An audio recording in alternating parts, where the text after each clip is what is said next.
Today we're going to show you how to decode a vintage Omega watch using its serial number, but also why the serial number is only one part of the answer. This is important because many buyers ask one simple question: what year is this Omega? But vintage Omega, the better question is, which number are we looking at? Because on an Omega watch, you may find a movement serial number, a caliber number, a case reference, case hallmarks, import marks, bracelet codes, and sometimes service marks. They all tell you different things. And if you confuse them, you can easily date the watch wrong, misunderstand the model, or miss a serious mismatch. To make the first step easier, we also created a simple Omega serial number decoder on DuMarko.com. You type your Omega movement serial number and the tool shows you the approximate production year. It is designed as a quick starting point for collectors. It does not replace a full authentication, but it helps you immediately understand the period of the movement because you check the caliber, case reference, dial, hands, and other details. By the end of this guide, you should understand how to look at almost any vintage Omega and decode it step by step. Approximate production year, movement type, case reference, originality clues, and the limits of what the numbers can actually prove. This guide is useful whether you're buying your first vintage Omega Seamaster, searching for a Constellation, checking a dress watch from the 1950s, or looking at a Speedmaster. Let's start with the most important rule. On most vintage Omega watches, the serial number you need is on the movement, not on the case. When you open a vintage Omega or when a seller sends movement and case back photos, you should look for four separate things. Number 1. The movement serial number. This is usually a 7 or 8 digit number engraved directly on the movement. This is the number most collectors use to estimate the production period. For example, a movement serial starting with 16 million usually points toward the late 50s. A serial starting with 20 million usually points towards the early 1960s. A serial starting with 30 million usually points toward the late 1960s or early 1970s, depending on the model. This is exactly the type of first answer our DuMarko.com decoder gives you.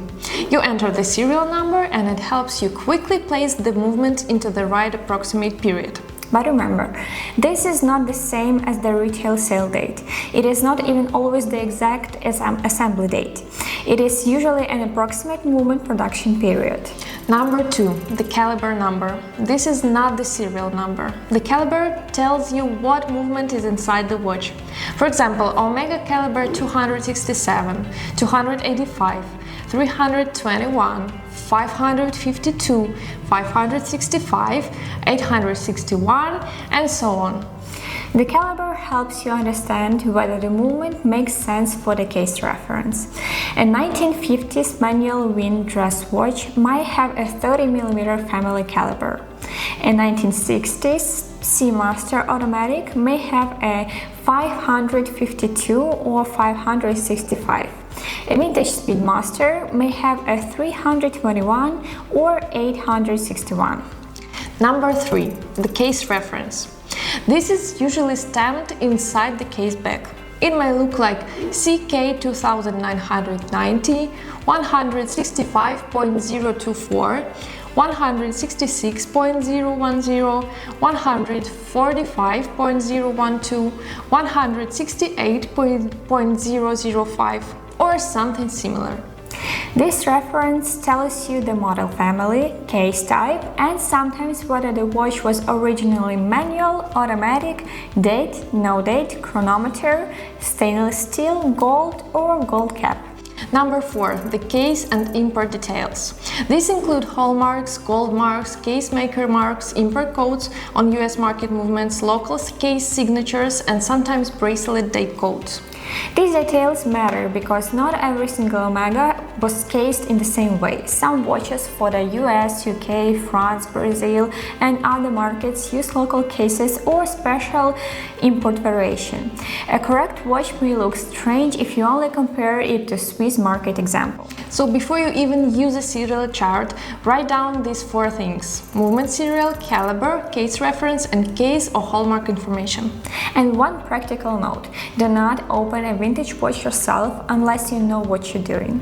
A wrong case knife mark can damage the case back, a slip tool can scratch the movement. Ask the seller for the clear photos or let watchmaker open it. Now let's talk about dating. Omega serial number charts are useful, but they are not magic. The commonly used vintage Omega tables show approximate earliest production years for movement serial ranges. They are a starting point, not a final certificate. Here's a simplified version for collectors. Around 10 million points to the mid-1940s, 12 million points to around 1950, 14 million to the mid-1950s, 16 million to around 1958, 18 million to around 1961, 20 million to around 1963, 22 million to around 1965, 25 million to around 1967, 26 and 27 million to around 1968, 28 to 31 million often falls around 1969 to the early 1970s, 32 to 40 million moves around the 1970s. 45 to 47 million is usually early to mid-1980s.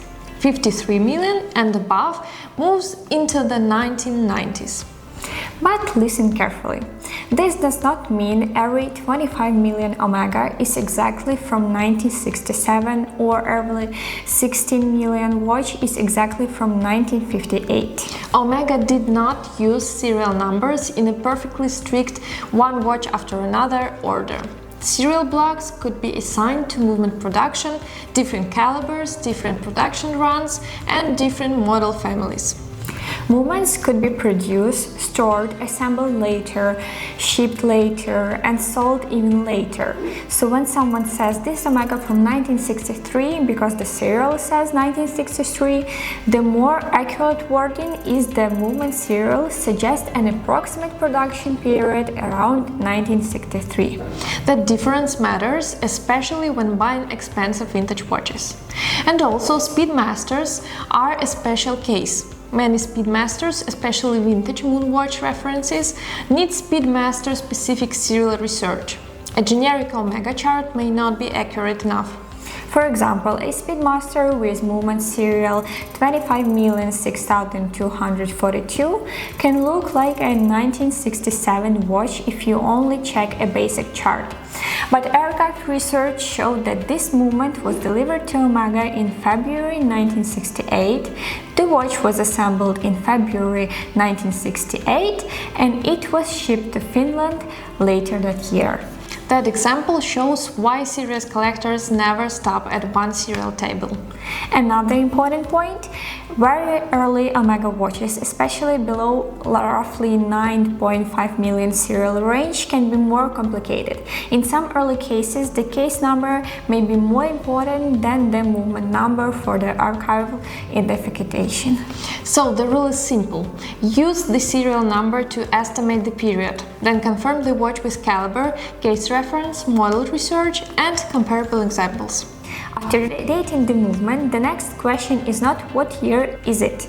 The next question is, does everything match? Let's say you have an Omega with a 16 million serial number. That points toward the late 1950s. If the case reference, dial style, hands and caliber also look like late 1950s, that is a good sign. But if a movement serial suggests 1958, the case reference is from the 1970s and the dial looks freshly repainted, you need to slow down. This is why a decoder is useful, but it is only the first step. A correct vintage Omega should make sense as a complete watch. Movement serial, caliber, case reference, dial, hands, crown, case back and bracelet should all be plausible together.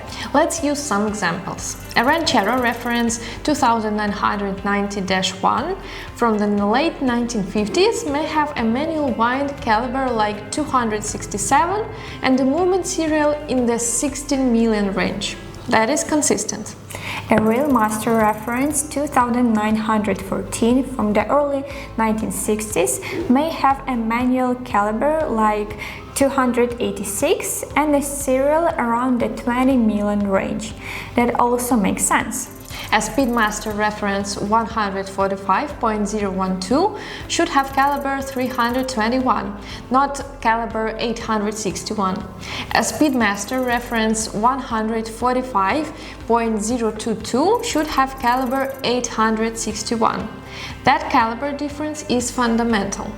For Omega Seamasters and Constellations from the 1960s, you will often see calibers from the 5.5 and 5.6 families, such as 552, 561, 564, and 565. This must be checked against the reference. Now, what about US market Omegas? This is where beginners often get confused. Some US market Omega watches use different jewel counts because of import duties. You may also see the OXG import mark on the movement. It does not automatically mean something is wrong. Also, some watches were cased locally. UK gold cases, US cases, French cases, and other national market cases can differ from standard Swiss examples. So, if a case back does not look like the Swiss version, do not immediately call it fake. First, check whether it could be a national production case, a local market case, or a tariff-related variation. But also do not accept every mismatch as special market. Sellers sometimes use that excuse too easily. The right method is balance. Be open to legitimate variations, but demand evidence. Now we need to talk about the limits. A serial number can help date the movement. It can sometimes connect the watch to Omega archive information, but it cannot prove everything. It cannot prove that the dial is original. It cannot prove that the hands are original. It cannot prove that the crown, crystal, bezel, bracelet, or pushers are original. This is especially important with vintage Speedmasters, Seamasters, and Constellations, where small parts can make a huge difference in value. A watch can have a correct movement serial and still have a replacement dial, or a service bezel, or a later crown, or a swapped movement, or polished case. Omega extracts from the archives, when available, traditionally connected a movement serial to production information such as reference, caliber, production date, and country of delivery. But even an extract did not certify every part currently on the watch. That is why Omega later introduced Certificate of Authenticity services where the physical watch was examined. But availability of Omega archive and certificate services has changed over time, so always check the current Omega policy directly. For collectors, the practical approach is this. Use the serial number for the movement date. Use the case reference for the model. Use the caliber to confirm the movement. Use the dial, hands, case, crown, and bracelet to judge originality. And if seller gives you only the dial photo and says original Omega 1960s, that is not enough. You need photos of the movement and inside case back. Without them, you're mostly guessing. Also be careful with watches that have very clean dials but heavily worn cases, or perfect text with drawn fonts, or loom that looks too new for the age. Serial numbers do not protect you from the redials. A redial can still sit on a correct movement and case. That means the serial number can be right while the collectible value is much lower. Now let's put everything into a simple checklist you can use before buying. Step 1. Ask for clear photos of the dial, case, caseback, movement, and inside caseback. Step 2. Find the movement serial number. You can enter it into the Omega serial number decoder on the DuMarko.com to get the approximate production year. Use it as a starting point, but allow a margin of at least 1 to 2 years, sometimes more. Step 3. Find the caliber number. Confirm that this caliber belongs in that model family. Step 4. Find the case reference inside the case back. Search that exact reference and compare with trusted examples. Step 5. Compare the serial range with the reference. Ask, could this movement reasonably belong in this case? Step 6. Check the dial. Look at the logo style, printing quality, minute track, fonts, lume plots, and whether the condition matches the rest of the watch. Step 7. Check the hands. Are they correct shape for the reference and period? Is the lume consistent with the dial? Step 8. Check the crown, crystal, bezel, pushers, and bracelet. This may be original period correct replacements, service parts, or incorrect later additions. Step 9. Check for special market clues, OXG import mark, local hallmarks, Denison or other local case makers, national production cases, military engravings, or retail signatures. Step 10. Compare with several examples, not just one. Auction records, collector forums, specialist guides, and old catalogs can all help. And step 11. Write your conclusion carefully. Instead of saying, "This watch is definitely from 1961 and fully original," say something more precise. The movement serial suggests early 1960s production. The caliber and case reference are coherent. The dial and hands appear period correct, but the crown may be a later service replacement. That is how experienced collectors think. They do not turn one number into a full story. They build a confidence level. So, can you decode any vintage Omega by serial number? Yes, if by decode you mean estimate the movement period and start the identification process. But no, if you expect the serial number alone to prove the exact production date, full originality, and market value. The serial number is the beginning. The full decode comes from the combination of movement serial, caliber, case reference, case details, model research, and condition analysis. And that is exactly why vintage Omega collecting is interesting. Two watches can look similar from the front, but once you check the numbers, the movements, and the case backs, they can be completely different. If you remember one thing from this guide, remember this. The movement serial dates the movement approximately. The case reference identifies the watch model. The caliber confirms the movement type. The condition and details decide the real collector value.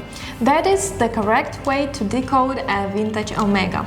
And once you learn this method, you can look at vintage Omega watches with much more confidence, whether you're buying, selling, collecting, or simply trying to understand what is inside the watch.